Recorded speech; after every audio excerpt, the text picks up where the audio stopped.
हादसे हो जाते हैं, छोटी सी बात बड़ी हताशा, छोटी सी बात बड़ी हताशा। जिंदगी बन गई है तमाशा, कुछ हंसी वारदातें हैं, कुछ हादसे हो जाते हैं। अरे राम, अब ये धोबी से ये कपड़े, क्या जरूरत थी इस तरह खर्चा करने की? 14, 15, 16, 17, 18, 19, 20 हैं? कोई है? अरे इतना अन्न बर्बाद करेंगे, इतने में तो मैं 4 दिन खाना खा के रह जाऊं। मेरी दौलत लूटने पे, बर्बाद करने पे तुले हुए हैं। अरे पानी की भी इज्जत नहीं करते, गिलास में छोड़ देते हैं। ये है सेठ करोड़ीलाल। ये जितने बड़े आदमी हैं, दिल के उतने ही छोटे हैं। इनकी कंजूसी देखकर तो ऐसा लगता है कि इन्होंने कंजूसी में मास्टरी कर रखी है। इसलिए पूरे शहर में ये अपने नाम से नहीं बल्कि कंजूस लाल के नाम से मशहूर हैं। इनके बहुत सारे कमरे हैं जिनको इन्होंने कुछ लोगों को किराए पर दे रखा है।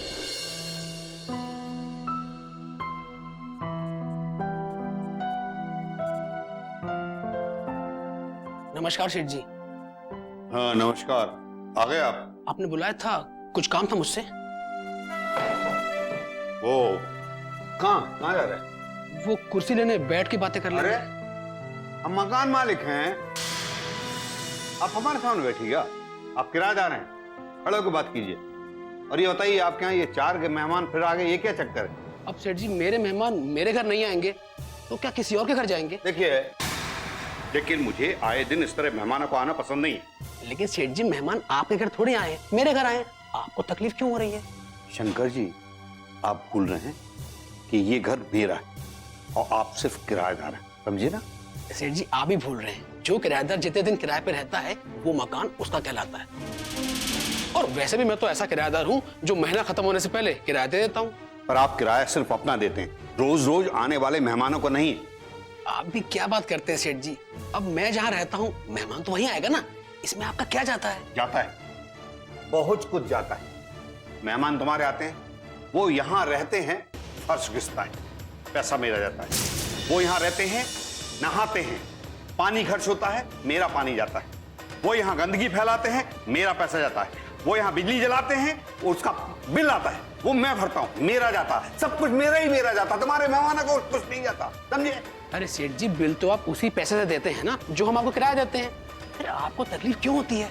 क्योंकि मैं मकान मालिक हूँ। ये घूर घूर के क्या देख रहे हो? मुझे तकलीफ नहीं हुई तो क्या मेरे पड़ोसियों को होगी?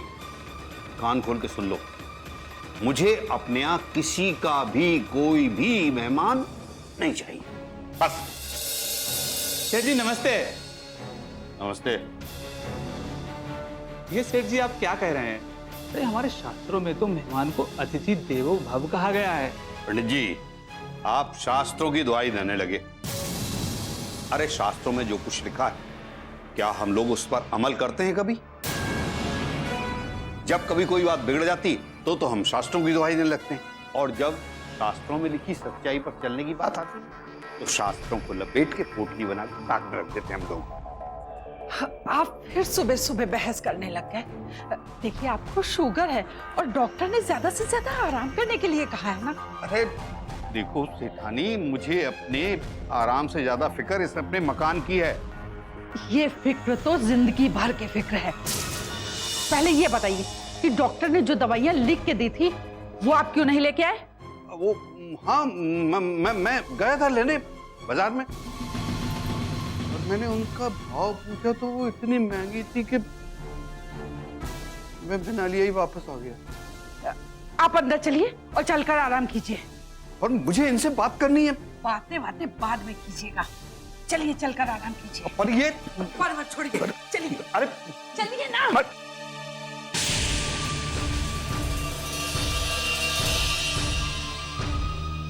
भाई अपने मकान मालिक भी बड़े अजीब हैं यार, कभी भी कंजूसी दिखाने का कोई मौका ही नहीं छोड़ते। इसलिए लोग इनको करोड़े लाल नहीं कंजूस लाल कहते हैं। अरे शंकर भाई, कंजूस मक्खी चूस को मेरे दोबारा नहाने पे भी ऐतराज है। जब भी दोबारा नहाने की बात होती है बोलते दोबारा नहाओगे तो पानी बहुत खर्च होगा। चलो चलते हैं। ठीक, चलो यार।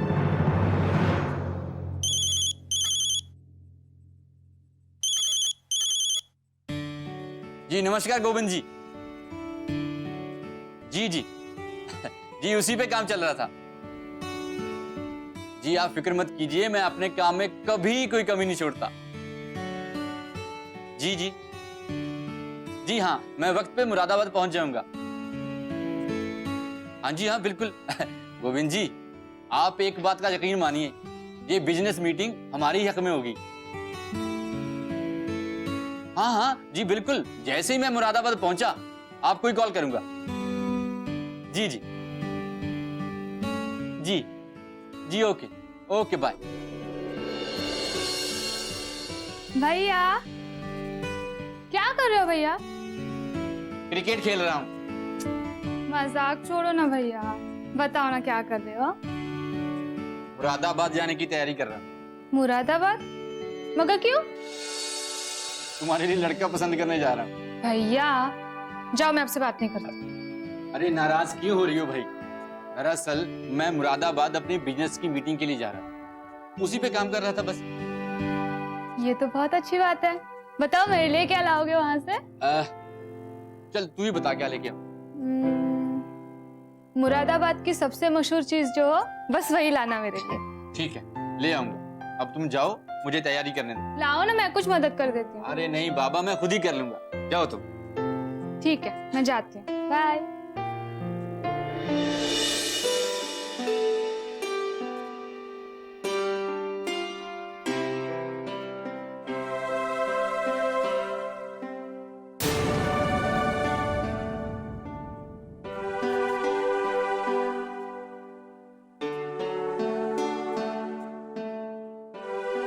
ये आप जमीन पे क्या लिख रहे हैं?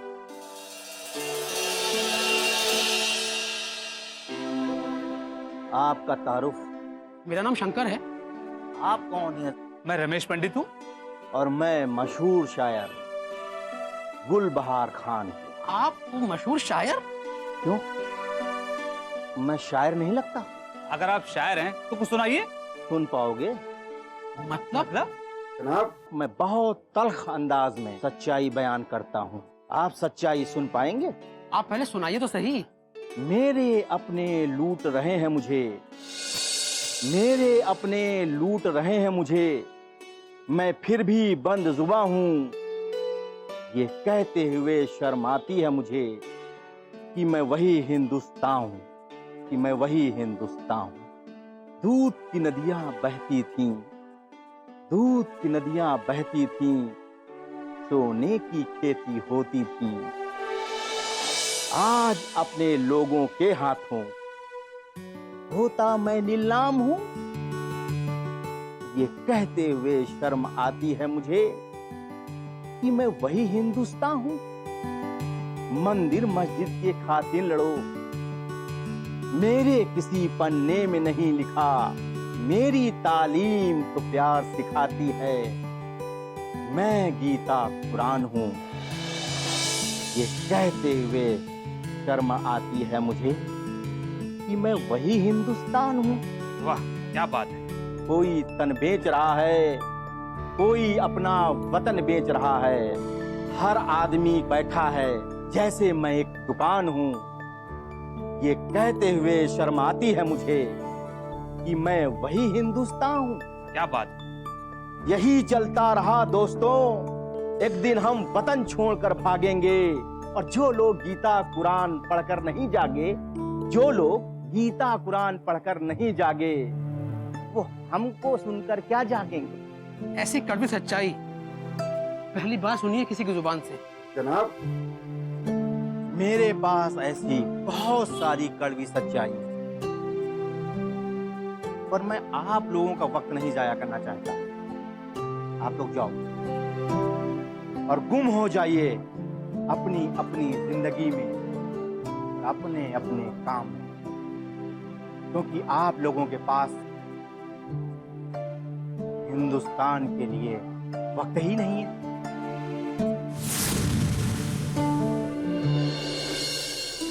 नमस्ते भाई साहब। नमस्ते भाभी। पानी लीजिए।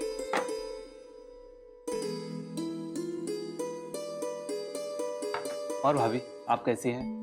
भाई साहब, मैं तो ये भी नहीं कह सकती हूँ कि मैं ठीक हूँ। क्यों भाभी? अब आपको क्या बताएं भाई साहब, ये हमारा मकान मालिक है ना, हमें ठीक से रहने ही नहीं देता। अगर उसको ये पता चल गया कि मैंने आपको पानी पिलाया है, जानते हो क्या बोलेंगे? अरे तुम लोगों ने बाहर के लोगों को पानी पिलाया, जानते नहीं हो पानी का बिल कितना आएगा, खर्चा होएगा। बहुत कंजूस है वो आदमी। जितना मूड मकान मालिक ने खराब किया था उतना ही आपने अच्छा कर दिया भाभी। अरे मैं तो बातों बातों में भूल ही गई। आप दोनों बैठिए, मैं आप दोनों के लिए चाय बना के लाती हूँ। भाभी जी चाय तो बनाकर लाना, मगर उसमें पानी मत डालना। आप फिक्र मत कीजिए, मैं मकान मालिक का पानी नहीं डालूंगी, दूध की चाय बना के लाऊंगी। बैठिए आप। शंकर भाई, मैंने मकान मालिक से कहा कि यहाँ पर 3 कमरे हैं और तीनों कमरों में एक ही बिजली का मीटर है, इसलिए बिजली का बिल ज्यादा आता है। आप हर कमरे का बिजली का मीटर अलग अलग करवा दीजिए। इतना सुनकर तो सेठ जी कंजूसी के 7वें आसमान में चढ़ गए होंगे। अरे वो तो होना ही था, सेठ जी इसके लिए तैयार ही नहीं हुए और कहने लगे 1 बिजली का मीटर लगवाऊंगा तो 5,000 रुपए खर्च होंगे, 2 लगवाऊंगा तो 10,000 रुपए खर्च होंगे। भाई मैं इतना पैसा क्यों खर्च करूं? आपको पता है पंडित जी, सेठ जी की लड़की ने अपने पिताजी की कंजूसी की कहानी सुनाई। वो बोली परसों उनकी काम वाली बाई ने बहुत बढ़िया खाना बनाया। बस ये देखकर उनके पिताजी भड़क गए, बोले अगर तूने दोबारा अच्छा खाना बनाया तो तुझे काम से निकाल दूंगा। तू अच्छा खाना बनाती है जिसकी वजह से मैं ज्यादा खाना खा जाता हूँ, जिससे मेरा पेट खराब हो जाता है, मुझे महंगी महंगी दवाइयां लेनी पड़ती हैं, जिससे मेरा खर्च बढ़ जाता है। ये सुनकर बेचारे काम वाली बाई काम छोड़कर ही भाग गई। ये लीजिए चाय पीजिए।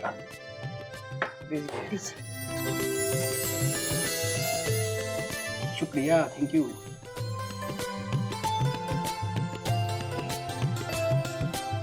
शंकर भाई, चाय का मजा तभी आएगा जब आप अपनी कविताएं साथ में सुनाते। दीजिए, बिल्कुल सुनाया था कविताएं आपको। तो फिर आरंभ कीजिए। कोई वापस मुझको ला दे ये शरारतें बचपन की, वो दोस्तों के संग बैठना, वो मुलाकातें बचपन की। हम घूमते थे उस समय आवारा बादल की तरह, बहुत याद आती हैं वो सैर सपाटे बचपन की। कोई वापस मुझको ला दे वो शरारतें बचपन की। सुंदर, अति सुंदर। अरे आपने तो बचपन की याद दिला दी। माँ बाप से छुपकर खेलना, छुपकर घर आना, पकड़े जाने पर क्या खूब होती थी छोटी बातें बचपन की। कोई वापस मुझको ला दे वो शरारतें बचपन की। क्या बात है, क्या बात है शंकर भाई, वाह। ना कोई चिंता थी, ना गम, ना कोई परेशानी थी। कितने अच्छे दिन और कितनी अच्छी रातें थी वो बचपन की। कोई वापस मुझको ला दे वो शरारतें बचपन। वाह, अति सुंदर, बहुत सुंदर। एक ही मजहब था, एक खुदा, एक ईमान था। आज के फसादों से अच्छी थी वो फसादें बचपन की। कोई वापस मुझको ला दे वो शरारतें बचपन की। शंकर भाई, सच में आपने बहुत सुंदर कविता सुनाई। धन्यवाद। अब आप भी कुछ सुनाइए। हाँ भाई साहब, सुनाइए ना। शंकर भाई, मैं आपकी तरह कोई कवि तो हूं नहीं। भाई आपकी 4 लाइनें 100 के बराबर होती हैं। आप कह रहे हैं तो मैं आपको सुनाता हूं। मेरा देश देखो तो कितना बदनाम हो गया, मेरा देश देखो तो कितना बदनाम हो गया। मैं हिंदू हो गया तू मुसलमान हो। जहां धर्म का कुछ लोग करते हैं व्यापार, जहां मजहब की खातिर होते हैं अत्याचार, पूजा और इबादत का तमाशा हिंदुस्तान हो गया। मेरा देश कितना बदनाम हो गया। मैं हिंदू हो गया तू मुसलमान हो गया। सही कहा आपने, यही आजकल की सच्चाई है जो लोगों को गुमराही की ओर ले जा रही है।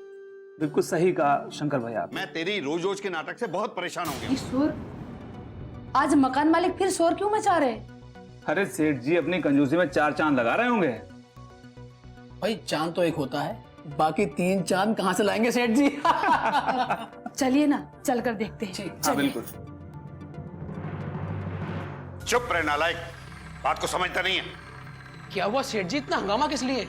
अरे रोज रोज गाड़ी में पेट्रोल डलवाता है। सेठ जी, आपकी जानकारी के लिए बता दूं कि कार पेट्रोल से ही चलती है। ओ, अच्छा हुआ आपने बता दिया, वरना मुझे जिंदगी भर ये बात पता नहीं चलती। तो अब तो आप अपने बेटे को नहीं डांटेंगे ना? आप लोग कर क्या रहे हैं? क्यों आए? जाइए अब। अरे आप हमारे मकान मालिक हैं, अगर आपके सुख दुख में हम लोग शामिल नहीं होंगे तो और कौन होगा? खैर, आप अपने बेटे को डांट क्यों रहे थे? इसलिए कि ये नालायक रोज रोज कार में पेट्रोल डलवाने के लिए पैसे मांगता है। परेशान हूं मैं इससे। पापा, मैं आपका इकलौता बेटा हूँ, क्या आप मेरे लिए थोड़ा बहुत पैसा भी खर्च नहीं कर सकते? थोड़े? हाँ, बहुत ना। वैसे भी मैं तेरी रोज रोज के नाटक से बहुत परेशान हो गया हूं। अरे तुझे कहां से लाके दूं इतने पैसे? पापा, किसी से उधार लेने की जरूरत क्या है? आपके पास पैसों की कमी थोड़ा है। खामोश। मैंने तुझे कितनी बार कहा, थोड़ी बहुत दूर जाना हो तो पैदल चला जाया कर, मगर नहीं, तुझे तो हर जगह के लिए कार चाहिए। पापा, मुझे आसपास घूमने नहीं जाना, मुझे बिजनेस मीटिंग के लिए मुरादाबाद 150 किलोमीटर दूर जाना है। आप क्या सोचते हैं मैं वहां भी पैदल ही चला जाऊं? ना मुरारी बेटा, ना, तू अगर पैदल गया तो तेरे पैर में छाले पड़ जाएंगे, और अगर छाले पड़ गए तो डॉक्टर के यहाँ जाना पड़ेगा, और दवाई का खर्चा पेट्रोल के खर्चे से कहीं ज्यादा होगा, है ना? माँ, ये बात अब मुझे नहीं, पापा को समझाइए, पापा को। चुप। अरे तेरी माँ मुझे क्या समझाएगी, तेरा बाप तुझे समझाएगा। ये बता, मुरादाबाद कितने लोग जा रहे हैं? कितने क्या, मैं अकेला जा रहा हूँ। तो ये भी बता दो कि मुरादाबाद तक जाने के लिए कार में कितने रुपए का पेट्रोल लगेगा? ये कुछ 2000 का लग जाएगा। 2000 रुपए का पेट्रोल? और अगर तुम बस से जाओगे और आओगे तो कितने पैसे खर्च होंगे? मुझे तो नहीं पता। मुझे पता है, सिर्फ 200 रुपए लगते हैं। तो आप क्या चाहते हैं, मैं इतनी बड़ी बिजनेस मीटिंग के लिए बस में लटक के जाऊं? ना ना, लटक के क्यों जाऊं? छत पे लगेज के साथ जा, वो 200 रुपए भी बचेंगे, धर्मशाला में ठहरने भोजन करने के काम आएंगे। तो ठीक है पापा, आप बस के ही पैसे दे दीजिए। आप इतनी कंजूसी किस लिए करते हैं? अब बेटा मुरादाबाद जाएगा तो कुछ ना कुछ लेकर जाएगा ना, और जब वापस आएगा तो भी कुछ ना कुछ लेकर तो आएगा। अब आप ही बताइए, अगर वो बस से जाएगा तो उस बिजनेस पार्टी पर क्या असर पड़ेगा? तो तुम क्या चाहती हो, मैं अपनी गाड़ी कमाई का पैसा यूं ही पानी की तरह बहा दूं? अरे कल के दिन मुझे ये पिंकी की शादी करनी है, हैं? अगर मैं ये पैसा इस पर लुटा दूं नालायक पर, तो क्या स्वर्ग से तेरा बाप 20-25 लाख रुपए भेजेगा मुझे शादी के लिए? देखिए, अगर आप मेरे ना स्वर्गवासी पिता तक पहुंचेंगे तो हम आपको स्वर्गवासी बना देंगे। अरे रहने दे, तू क्या मुझे स्वर्गवासी बनाएगी? अरे जिस दिन मैंने तुझसे शादी की थी उसी दिन में स्वर्गवासी हो गया था। हाँ? आज मुझे पता चल गया कि आपके मन में मेरे लिए कितना जहर भरा हुआ है। जिसे तू जहर कह रही ना, शादी के पहले ये अमृत था यहाँ पूरे शरीर में, तेरे स्पर्श से जहर बन गया है ये। पापा, आपने छोटी सी बात को इतना बड़ा तमाशा बना दिया है। और हमारे इस तमाशे को हमारे किराएदार भी देख रहे हैं। तुम लोग अभी तक खड़े हो? कब से कहा था जाओ जाओ जाओ जाओ, घर में कोई काम नहीं किया? चल आ जाते। इस उम्र में भी पापा आप बच्चों की तरह लड़ रहे हैं। गलती मेरी नहीं है, इनकी है। आपकी गलती है। आपकी है। आपकी है। आपकी। पापा! ना गलती आपकी है ना माँ की।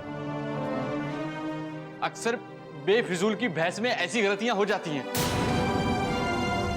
अब अगर आप दोनों ने झगड़ा बंद नहीं किया ना, हम दोनों घर छोड़ के चले जाएंगे।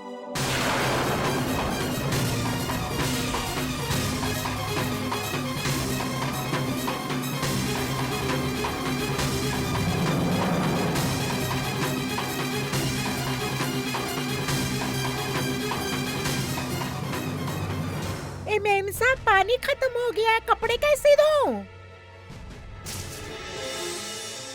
कितनी बार कहा है कि 3 कमरों के घर में एक टंकी का पानी पूरा नहीं पड़ता है, एक टंकी और लगवा दीजिए। पर मेरी सुनता ही कौन है? सुनता हूं ना, पर मेरी भी सुन लो। अगर थोड़ा पानी कम खर्च करेंगे तो क्या बिगड़ जाएगा? पापा, घर के कामों में पानी खर्च होता ही है ना। अच्छा होगा कि एक टंकी और लगवा दीजिए। कुछ मालूम भी है एक टंकी लगवाने में कितना पैसा खर्च होगा? कम से कम 10,000 रुपए। तो क्या हुआ, 1 महीने के किराए से पानी की टंकी लगवा लीजिए। सोच लीजिएगा कि 1 महीने का किराया मिला ही नहीं है। माँ, तुम ठीक कह रही हो। पापा, इतनी कंजूसी भी ठीक नहीं होती है। ये बात तू कह रही है? अरे इतना सारा पैसा मैं किसके लिए बचा रहा हूं? तेरी शादी के लिए। आपकी इसी कंजूसी की वजह से मुझे आपको पापा कहने में भी शर्म आती है।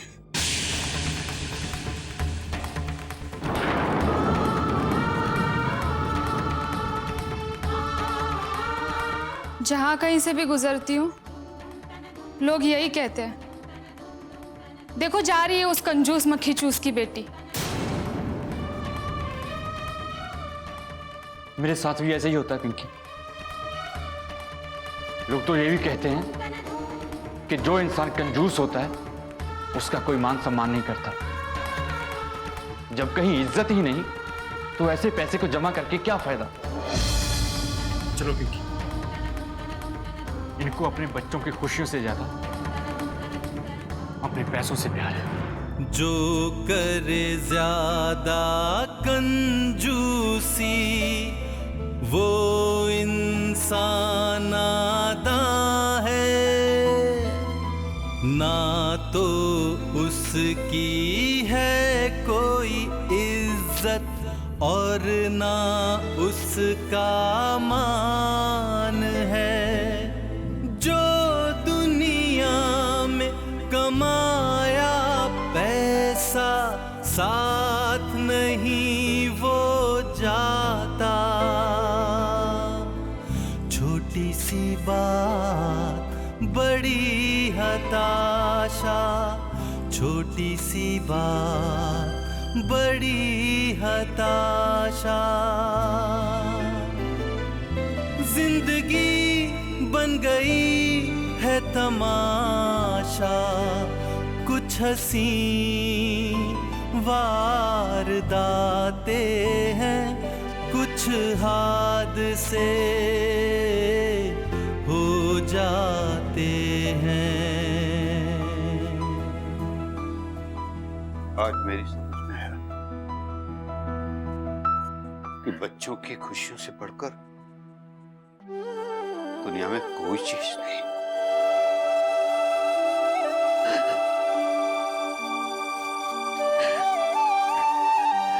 चले, देर से ही सही, आपको समझ तो है।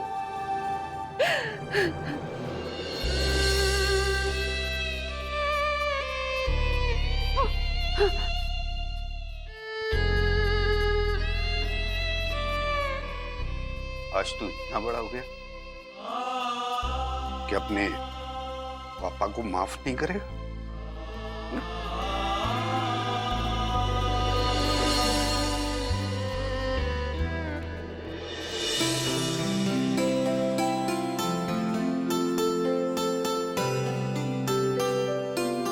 ए मुरारी,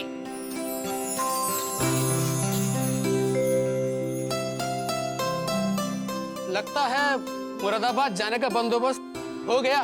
क्यों मुरारी? हाँ भाई, हो गया।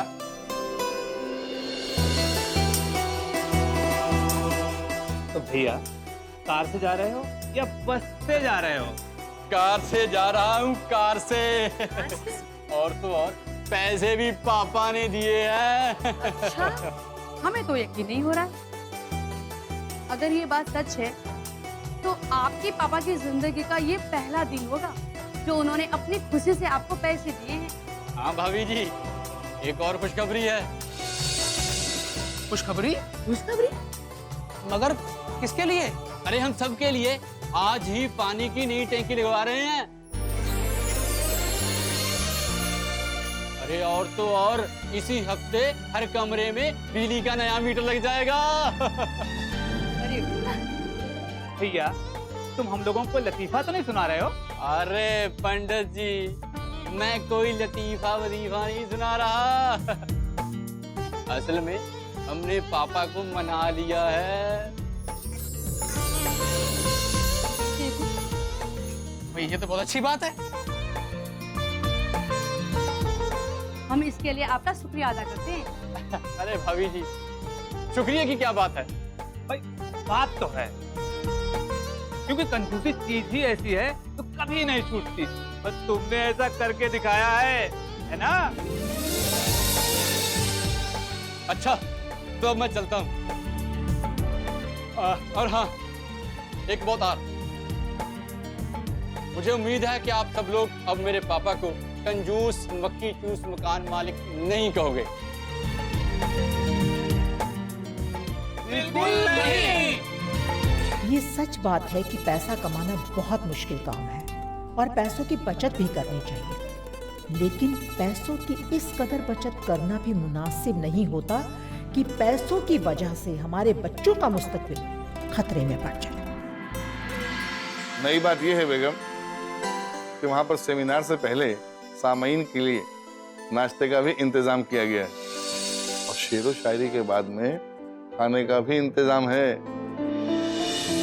लिहाजा आज आपको रसोई घर में जाने की कोई जरूरत नहीं। नाश्ता भी और खाना भी? जी हाँ बेगम, और ऐसा बहुत कम होता है कि दावत कलामो ताम के साथ दी जाए। अब्बू ये दावत कलामो ताम क्या होता है? जो करे ज्यादा कंजूसी वो इंसान आदा है, ना तो उसकी है कोई इज्जत और ना उसका मान है। जो दुनिया में कमाया पैसा साथ नहीं वो जाता। छोटी सी बात बड़ी हताशा, छोटी सी बात बड़ी हताशा। जिंदगी बन गई है तमाशा, कुछ हंसी वारदातें हैं, कुछ हादसे हो जाते हैं।